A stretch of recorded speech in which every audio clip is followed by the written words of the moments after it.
नमस्कार दोस्तों, मैं विकास आप सभी को अपने YouTube चैनल पे स्वागत करते हैं। दोस्तों, बिहार एसएससी सीजीएल 3 का जो है एग्ज़ाम आने वाला है अगला मंथ में और 26-27 नवंबर को एग्ज़ाम पीटी का होगा। तो आप लोग कैसा तैयारी कर रहे हैं, आपका सेट में कितना कितना नंबर आ रहा है, नीचे कमेंट सेक्शन में कमेंट ज़रूर कीजिएगा और कंपेयर कीजिएगा एक दूसरे से कि हाँ आपका जो है तैयारी का लेवल जो है किस लेवल का है। तो दोस्तों, हम बात करेंगे इस वीडियो में बिहार एसएससी सीजीएल जो पिछला वाला 2014 वाला हुआ था सीजीएल 2, यानी उसमें एग्ज़ाम हुआ था आपको 2015 में पीटी का एग्ज़ाम जो निकाले थे वे किस मतलब बेसिस पे निकाले थे, कैसे निकाले थे, उन्हीं सब चीज़ों पे बात करेंगे।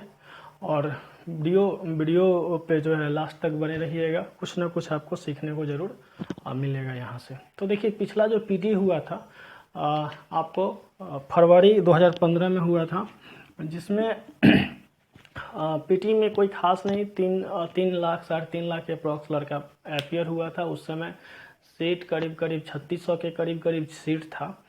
तो 5 गुना रिजल्ट दिया था, यानी कि मान के चलिए 17,000 के करीब रिजल्ट दिया हुआ था।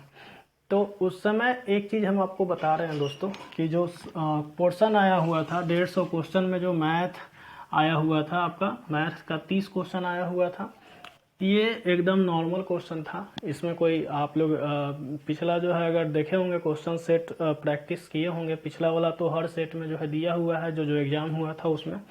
तो पिछला वाला जो ये 30 क्वेश्चन मैथ का था, जो एकदम नॉर्मल था। साइंस भी जो था वो आपको एकदम नॉर्मल आया हुआ था। जो आप अभी का जो स्पीडी और लुसेंट, अगर लुसेंट थोड़ा ढंग से पढ़े और स्पीडी ढंग से पढ़े तो ओवरऑल लगता है कि टोटल के टोटल क्वेश्चन बन जाता आपको, किसका, साइंस का, मैथ का। हाँ, जीके जीएस में कुछ क्वेश्चन ऐसा था, जैसे अगर 50 क्वेश्चन जीके जीएस का है, जिसमें कि आपको मात्र 30 क्वेश्चन तो आसानी से बन जाने वाला था, कहीं कोई उसमें झिझक नहीं था, परेशानी नहीं था।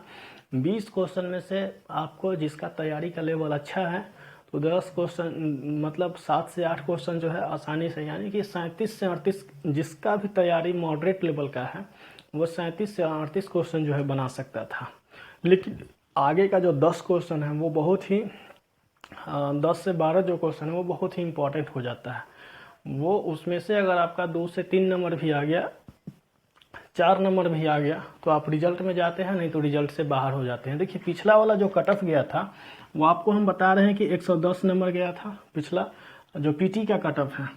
पीटी का कट ऑफ जो, अगर मान लेते हैं कि उस टाइप का फिर से अगर पिछला वाला जैसे एग्ज़ाम हुआ था उस टाइप का अगर फिर से अगर एग्ज़ाम हो जाए, पिछला वाला जो पीटी हुआ था फिर से अगर उसी टाइप का अगर एग्ज़ाम हो जाए, तो हमको लगता है कि इस बार अभी जो है 125 के आसपास कट ऑफ रहेगा सिर्फ पीटी का। तो पिछला वाला से कंपेयर नहीं करना है। अब तैयारी का लेवल सभी का जो है जो भी एग्ज़ाम दे रहे हैं, हमेशा जो है हर साल इंक्रीज होता है तैयारी का लेवल, हर लड़कों का इंक्रीज होता है। तो अभी जो है, अभी का क्वेश्चन का जो पैटर्न है वो थोड़ा बदल गया है। अभी जो क्वेश्चन का जो पैटर्न आ रहा है वो एकदम क्या हो गया है, बदल गया है। तो इसके लिए आप लोग जो है देखिए, साइंस के लिए आप लोग पढ़ रहे होंगे। साइंस के लिए अभी आप लोग कौन सा किताब पढ़ रहे हैं, नीचे कमेंट कीजिएगा। दूसरा चीज़ है कि देखिए, एम करीम का जो फिजिक्स का सेक्शन है, जैसे फिजिक्स में आपको 3 क्वेश्चन जो है साइंस से जो है न्यूमेरिकल पूछेगा। 3 क्वेश्चंस जो है न्यूमेरिकल्स पूछेगा, जो जिसपे आपको जो है लाइट चैप्टर का जो न्यूमेरिकल्स होता है वो करंट का और एक जो फर्स्ट 9th क्लास में जो चैप्टर है आपका मैकेनिक्स।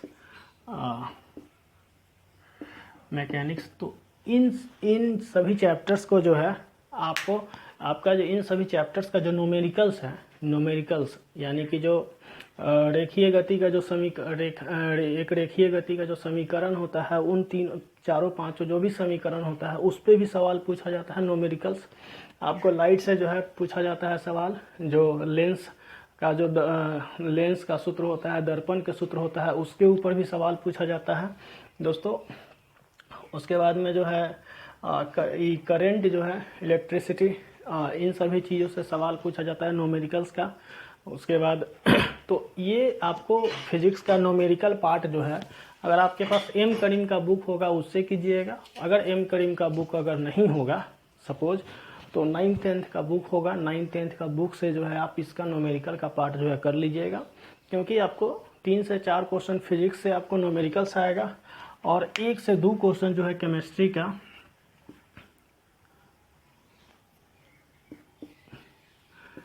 1 से 2 क्वेश्चन आपको केमिस्ट्री का न्यूमेरिकल्स आएगा, जिसमें केमिस्ट्री के न्यूमेरिकल्स में आपको मोलरता ये सब जो होता है उससे एक न्यूमेरिकल्स आता है। तो ये 4 क्वेश्चन जो है आप अगर पढ़ लेते हैं एम करीम से या 9th-10th के अगर फिजिक्स से किताब से, तो यहाँ पे आपको जो है ये आपको बेनिफिट मिल जाएगा, इसमें कोई शक नहीं है। ये आपको 3 से 4 नंबर बेनिफिट मिल जाएगा। ये बहुत ही हमेशा पूछ रहा है, जैसे इंटर लेवल के भी मेंस में पूछे हुए था, तो ये पोर्शन ज़रूर आप जो है कवर कर लीजिएगा। ये हो गया। उसके बाद साइंस हो गया। देखिए मैथ में जो है आपको ज़्यादा कुछ विशेष करने की ज़रूरत नहीं है। मैथ जिनका एक मॉडरेट लेवल का भी मैथ है, लो मॉडरेट भी है यानी कह सकते हैं, तो उसका भी जो है वहाँ पे ओवरऑल इस बार अब जो थोड़ा सा मैथ का लेवल है, जैसे इंटर लेवल में मैथ जो पिछला वाला जो ग्रेजुएट लेवल जितना सारा एग्जाम हुआ था उससे थोड़ा सा लेवल हाई किया है मैथ में। तो मैथ आपका जो है उस हिसाब से जो है जो भी आप पढ़ रहे हैं RS अग्रवाल से जो पढ़ रहे हैं, मोटा मोटी कंसेप्ट पे फोकस कीजिएगा। टाइम आपको बहुत मिलता है, 2 घंटा 150 क्वेश्चन के लिए वहाँ पे जो है बन जाएगा। उसके बाद आते हैं दोस्तों जीके जीएस में। जीके जीएस में तो दोस्तों जीके जीएस में क्या है कि जीके जीएस में अगर आप जैसे पढ़ रहे होंगे, या तो लुसेंट पढ़ रहे होंगे या कराउंड पढ़ रहे होंगे या और भी कोई आप बुक पढ़ रहे होंगे, लेकिन आप बेसिकली जो है ना आप लुसेंट को ज़्यादा फॉलो कीजिए। फिलहाल लुसेंट का जो बुक है, लुसेंट का बुक एकदम रामबाण है इसके लिए, इससे ज़्यादा अभी कुछ करने की ज़रूरत नहीं है। वो भी लुसेंट में कौन सा पार्ट, जैसे वो एकदम डायरेक्ट याद करने वाला चीज़ है ना, वो ज़्यादा उस पर फोकस कीजिए। जैसे आपको बताते हैं कि मान लेते हैं कि लास्ट में जो विविध का पार्ट है, लुसेंट में लास्ट में जो विविध का पार्ट है, जैसे विविध का आपको पार्ट आ गया, हाँ, तो भारत में प्रथम, उसके बाद विश्व में प्रथम, भारत में प्रथम पुरुष, भारत में प्रथम, जो विविध का जितना विश्व में प्रथम, ये सब तो आप एकदम अब याद कर ही जाइए। आपको लास्ट में जो है ये बहुत ज़रूरी है। विश्व में सर्वाधिक बड़ा, छोटा, ऊंचा, डेल्टा, मानचित्र की रेखाएं, प्रमुख देश एवं राष्ट्रीय स्मारक, इस सभी से एक एक क्वेश्चन जो है आपको घुसा देता है। इससे लमसम आपको 20 से 25 क्वेश्चन इस पोर्शन से आ जाएगा केवल। यानी कि मोटा मोटी जो एक जो स्टैटिक जीके होता है उससे आपको 20 से 25 क्वेश्चन आ जाएगा। अंतर्राष्ट्रीय सीमा, प्रमुख देशों की समाचार एजेंसियाँ, ये सभी जो है पढ़ना है आपको। बता देते हैं एक एक टॉपिक। विश्व के प्रमुख समाचार पत्र एवं प्रकाशन स्थल, संयुक्त राष्ट्र मानवाधिकार, संयुक्त राष्ट्र महासचिव, आसियान, आर्थिक सहयोग जितना है, जैसे अंतर्राष्ट्रीय संस्था, उसका जो है स्थापना कब हुआ था, उसका हेडक्वार्टर्स कहाँ है, जैसे यूनिसेफ हो गया आपको, यूनिसेफ के बाद ये ओपेक हो गया, जितना सारा संस्था अंतर्राष्ट्रीय, उस सभी का जो है कब स्थापना हुआ था, G20 हो गया, ये सब का सम्मेलन अभी जो है करंट में कहाँ कहाँ हो रहा है, ये सब भी याद रखना है। भारत का विरासत, विश्व में जो विरासत स्थल है, भारत के विश्व विरासत स्थल, यूनेस्को की सूची, ये सब आपको याद करना है। भारत की प्रतिरक्षा, नौसेना प्रशिक्षण संस्थान, वायुसेना प्रशिक्षण संस्थान, यानी कि आपको विविध जो है एकदम ओवरऑल एकदम कंप्लीट करके जाना है, क्योंकि आपको विविध से केवल आप देखिएगा कि 10 क्वेश्चन के अप्रॉक्स आपको मिलेगा। विविध या तो आप लुसेंट से कीजिए या क्राउन से कीजिए, कहीं से कीजिए, लेकिन आपको करना है। उसके बाद में जितना सारा आप देख रहे हैं लुसेंट में, देखिए लुसेंट तो एक बार आप फिर से अभी से 1 महीना अभी जो टाइम है उसमें एक बार आप राउंड लगा जाइए लुसेंट का। और लुसेंट का राउंड लगाने के साथ साथ जितना सारा जो एक बॉक्सिंग करके जो दिया हुआ है, इन सारे चीज़ों को भी जो है आप बढ़िया से इसको जो है बढ़िया से याद कर जाइए, क्योंकि इससे आपका क्वेश्चन एकदम आना ही आना है। साइंस, कोई भी सब्जेक्ट हो, सभी में से जो है इसको बढ़िया से एक एक क्वेश्चन यहाँ पे मैटर है। यहाँ पे आपका कट ऑफ जो है ऊपर जाने वाला है, क्योंकि मात्र 12,000 रिजल्ट देगा। तो आप समझ सकते हैं कि मात्र 12,000 रिजल्ट में जो है आप कहाँ होंगे। तो ये हो गया जीके जीएस हो गया, साइंस हो गया, मैथ हो गया। तो दोस्तों अब अगला पोर्शन है करेंट अफेयर्स। तो करेंट अफेयर्स पिछले 1 साल का कीजिए, उससे ज़्यादा हो भी नहीं सकता है ढंग से। तो 1 साल का जो है बढ़िया से, या तो आप स्पीडी प्लस अगर एडिटोरिया आ रहा है, एडिटोरिया मिल रहा होगा, और पिछला वाला जो सब है, कोई ज़रूरी नहीं है अभी का करंट पढ़ने का ज़रूरत नहीं है। पिछले 1 महीना पहले से करंट पढ़िए, उसके पिछले 1 महीना पहले से एक साल पीछे तक का करंट आप पढ़ सकते हैं, कहीं कोई ट्रबल नहीं है। अब देखिए दोस्तों, बात करते हैं कि पिछला वाला जो एग्ज़ाम हुआ था। हाँ, एक चीज़ और बोलेंगे, पीडी का जो होता है, पीडी यानी कि प्रतियोगिता दर्पण का पूरे 1 साल का जो बीच में जो क्या बोलते हैं उसको, जो करेंट अफेयर्स 2-2 पेज में देता है, अंतर्राष्ट्रीय राष्ट्रीय सभी जो करेंट अफेयर्स देता है, घटना चक्र देता है, ये सबको घटनाक्रम जो देता है, ये सब जो है एक बार रट जाइए, इसको एक बार पढ़ जाइए, क्योंकि पीडी से करेंट अफेयर्स उससे डायरेक्ट क्वेश्चन आता है। क्योंकि पिछला बार में जब हम एग्ज़ाम दिए थे, तो आप विश्वास नहीं कीजिएगा, फरवरी में एग्ज़ाम था, और फरवरी में एग्ज़ाम होने के कारण जनवरी का जो है पीडी लिए हुए थे।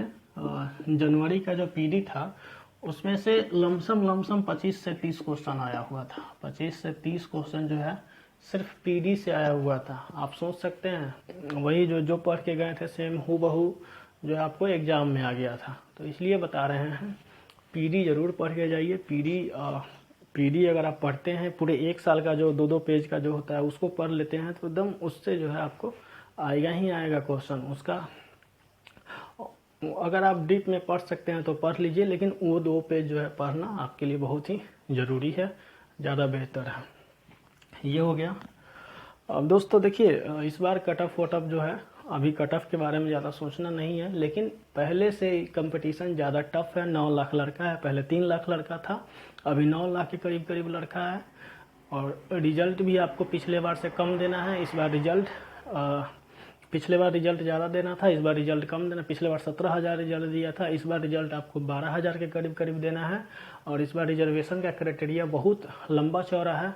तो हम दोस्तों यही बोलेंगे कि आप अगर बिहार SSC CGL 3 का तैयारी कर रहे हैं, तो अभी से एकदम जो है सतर्क हो जाइए। अभी कंपटीशन आपका बहुत ही इस बार जो है टफ होने जा रहा है। और दोस्तों ठीक है, जो भी आपको अगर पूछना हो तो नीचे कमेंट सेक्शन में कमेंट ज़रूर कीजिएगा, और इसके ऊपर हम वीडियो बना करके आपको बताएंगे। चलिए, धन्यवाद दोस्तों।